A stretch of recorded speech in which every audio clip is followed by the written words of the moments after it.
সন্তানদের জন্য অনেক বিলাসবহুল ব্যবস্থাপনা করে রেখে দিতে পারে।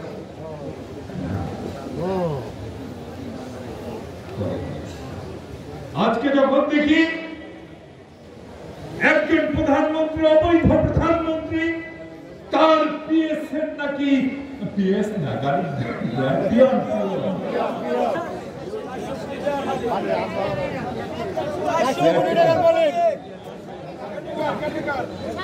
কেউ পিয়ন বলেন, কেউ কেয়ারটেকার বলেন, কেউ চাকর বলছেন, ভুলেই হলো একটা।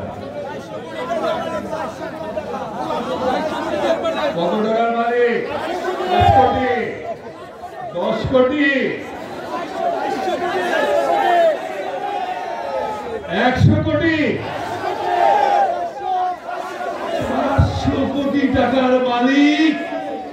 তাও আবার লজ্জা করে না, উনি আবার নিজ মুখে বলেন হেলিকপ্টারে নাকি যেতে পারছে।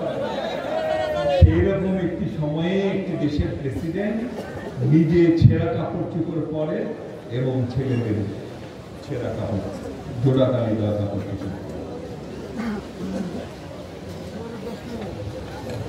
কি বলে এবং দেশপ্রেমিকের প্রেমের পরীক্ষায় নাকি 100-র মধ্যে 100 পাওয়া কখনোই যায় না।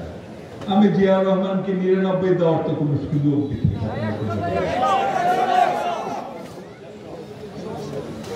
আরো তো কথা আপনারা সবাই জানেন, আমি আবারও বলে সরাসরি, ওনার বাসায় দাওয়াত করতেন দেশ বরেণ্য ব্যক্তিরা, ওনার বাসায় যারা দাওয়াতি হয়েছিলেন অনেকেই 3-4 দিন ধরে একটু কম কম খেতেন। প্রেসিডেন্টের বাসায় দাওয়াত, ওই দিন ভরপুর যেতে খেতে আপনারা আসলে অনেকে আমাদের মধ্যে ভালো দাওয়াত থাকলে একটু কম কম করে খায় আগে আছে না, কম কম করে খেতেন। গিয়ে যখন প্রেসিডেন্টের বাসায় খেতে বসলেন, প্রেসিডেন্ট তাদের খাবার টেবিলে দেখলেন, টেবিলের দিকে তাকিয়ে ফাঁকা ফাঁকা লাগে, তরকারি করে কিছুক্ষণ পর 2টা তরকারি আসলো। এরপর বলে তারা খায়, একজন আরেকজনের দিকে তাকায়, আসবে না। প্রেসিডেন্ট নিজে 2 তরকারি দিয়ে খেলেন এবং তাদেরকেও 2 তরকারি দিয়ে খাবার খাওয়ালেন। এরপর কেউ যখন সাহস করে বলতেন, কিছু মনে করেন না, আমি তো ভেবেছিলাম অনেক কিছু খাবো, কিন্তু এত সিম্পল কারণ কি? তখন জিয়া রহমান সাহেব বলতেন, মিয়া সাহেব শোনেন, এই দেশের মানুষ একজনের বমি আর একজন খেয়েছে, আমি কেবল তাদের 2 তরকারির ব্যবস্থা করে দিতে পেরেছি। যেদিন আমার দেশের প্রতিটি মানুষ 3-4 তরকারি দিয়ে খাবার খাবে, সেদিন আমি তাদের নেতা, সেদিন আমিও খাবো, আপনারাও খাবেন। এর আগে আমি 2 তরকারি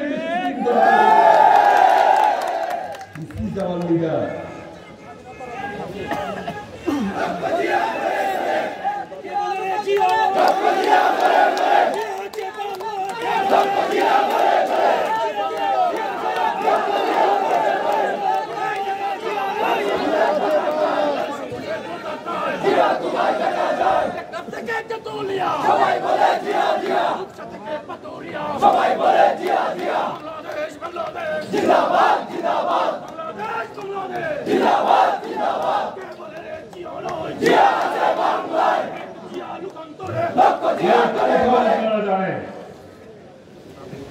নিন্দুকেরা শহীদ রাষ্ট্রপতি জিয়া রহমানের একটি কথার সমালোচনা করেন।